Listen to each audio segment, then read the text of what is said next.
Ambil sedikit waktu kita untuk 5 menit untuk menjelaskan zakat fitrah.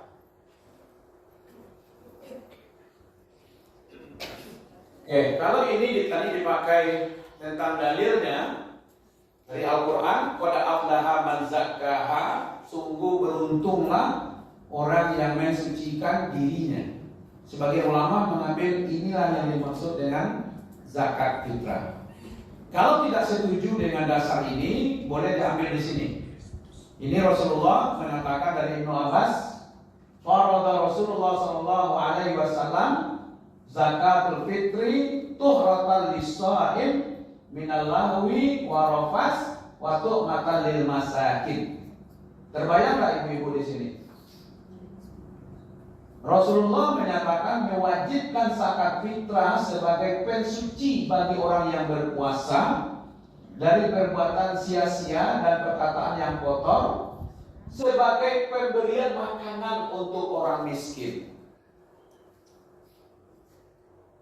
Jadi kalau gitu nampak manfaatnya untuk mensucikan diri orang yang berpuasa, ya kan, dari yang lalai, yang sia-sia, baik perbuatan termasuk perkataan yang sia-sia. Dan tujuannya yang terakhir di sini kata Rasulullah apa? Untuk memberi makan orang miskin, ya kan? Nah, lalu kita lihat pemahaman dari yang lain.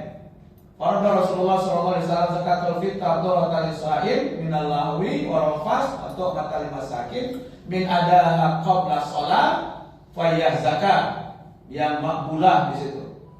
Wa man adaha ba'da shalah fayah sedekah.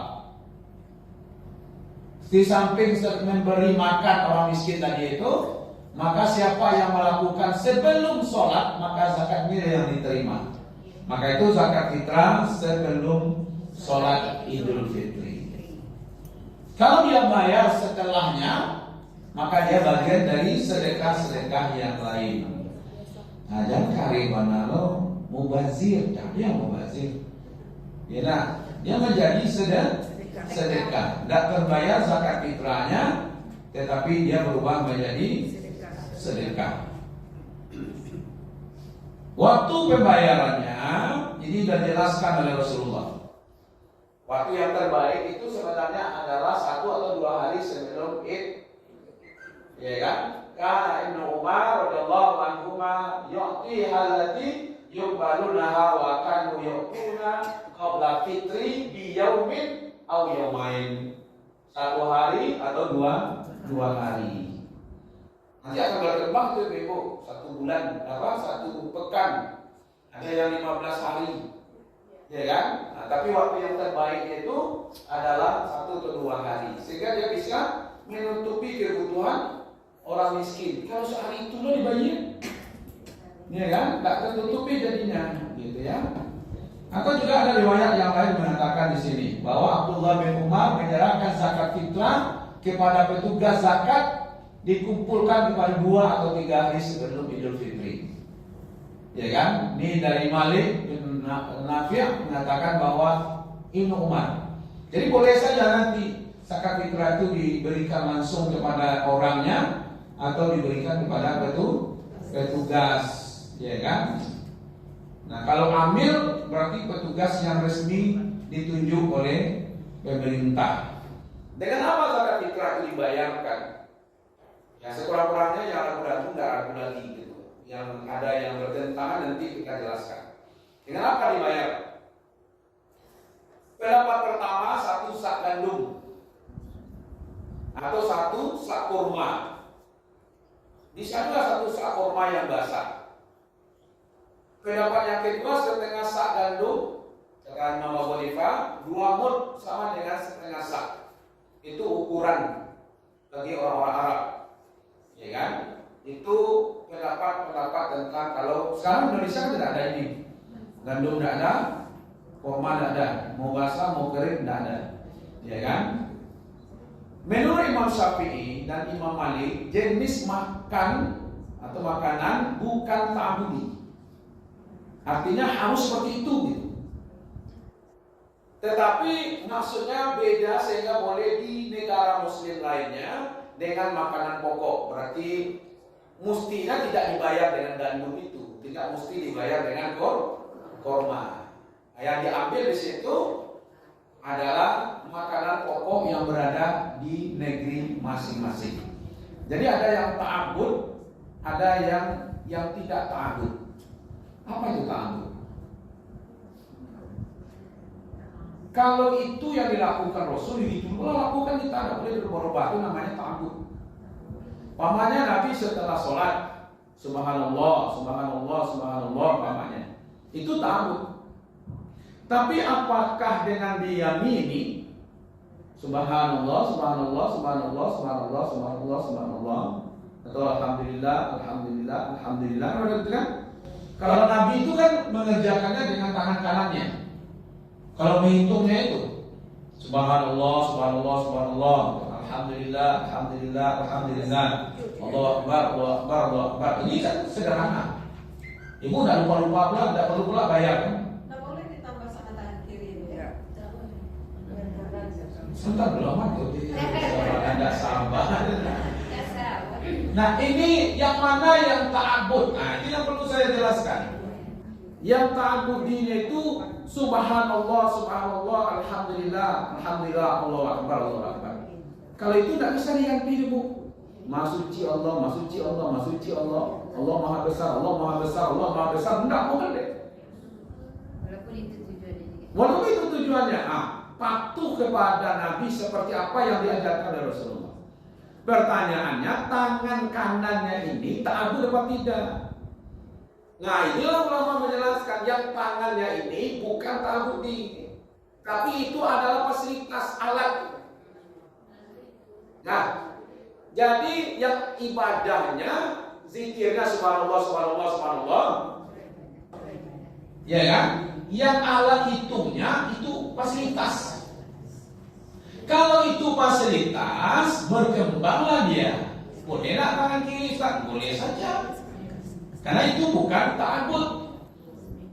Kalau dianggap tangan kiri kanan ini adalah ta'abbudi, harus begitu yang dilakukan oleh Rasulullah, maka tidak boleh pakai batu, tidak boleh pakai tasbih, tidak boleh pakai ini, tidak boleh.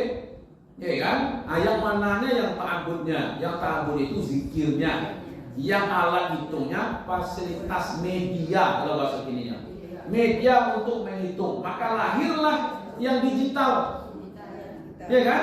Subhanallah, subhanallah, subhanallah, subhanallah, subhanallah. Ya kan? Jadi jangan pas lahir, ini bid'ah nih. Itu yang bid'ah ya. Bid'ah itu. Ya, Bu. Itu bid'ah itu. Ya kan? Bayangkan nanti kalau seandainya dibaca subhanallah pakai digital, yang subhanallahnya adalah syariat, yang digitalnya adalah bid'ah. Di mana yang syariat Rasulullah, yang bid'ah? Padahal kita yang salah yang pahami gitu ya. Gitu ya. Jadi pada prinsipnya yang zikirnya, yang ibadahnya itu yang zikirnya. Yang untuk alat hitungnya itu adalah sifatnya media. Kalau disuruh datang ke Makkah dengan onta yang kuat, onta yang lemah, yang datang ke Makkahnya untuk ibadahnya ta'abbud, alat transportasinya itu media. Maka boleh saja kalau ingin jalan kaki. Kabarnya jalan kaki lebih cepat dibandingkan pesawat untuk pergi haji.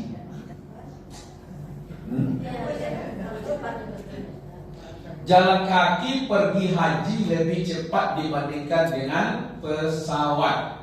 Bukan pergi ke Makkah, pergi haji. Karena kalau ibu hari ini jalan kaki ke Makkah, tahun 5 tahun ke depan ibu sampai. Tapi kalau di pesawat ibu baik, ibu menunggu saja anak balik 26 tahun. Iya kan? Nah, cuma kalau ada kaki sudah ibu baik. Iya kan? Tapi pakai merek gitu. Ke Makkah, namanya Padang Makkah gitu ya. Serius benar buku. Nah, kembali ke sini. Ya, yang makanan pokok syair. Jadi tadi yang ta'abudinya, ya kan, bukan bendanya, tapi syariatnya. Nah, bendanya itu kembali kepada makanan pokok.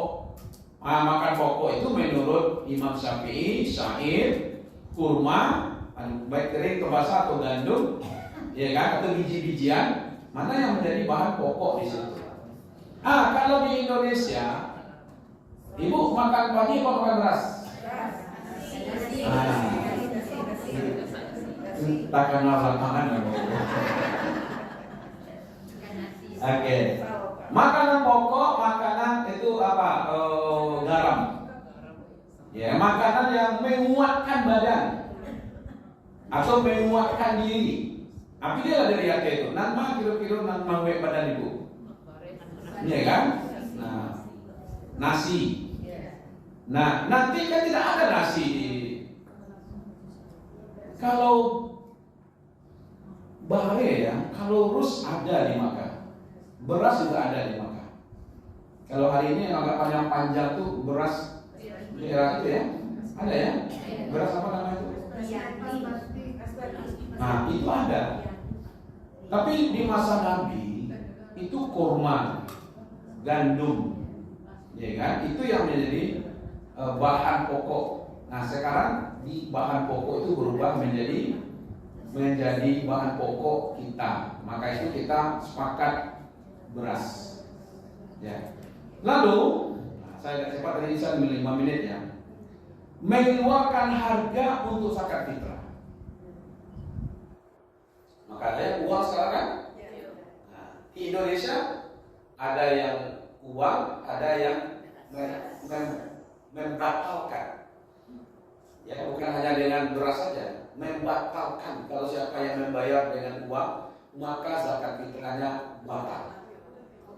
Maka itu kepada pengurus masjid, jika ada jemaah yang berzakat fitrah dengan uang kepada pengurus masjid, maka pengurus masjid wajib memberikan kepada beras. Lalu beras itu diberikan kepada orang miskin. Orang miskin banyak beras di rumahnya, lalu beras itu dijualnya untuk menjadi uang. Jadi uang dijadikan beras, kemudian oleh orang miskin beras dijadikan uang.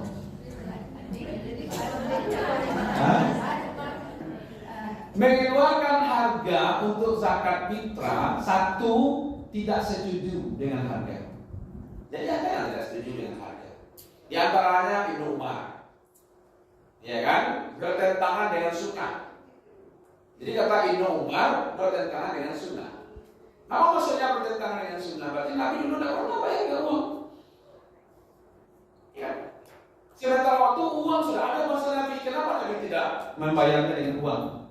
Pamannya dengan dinar atau dengan dirham pamannya. Ya kan?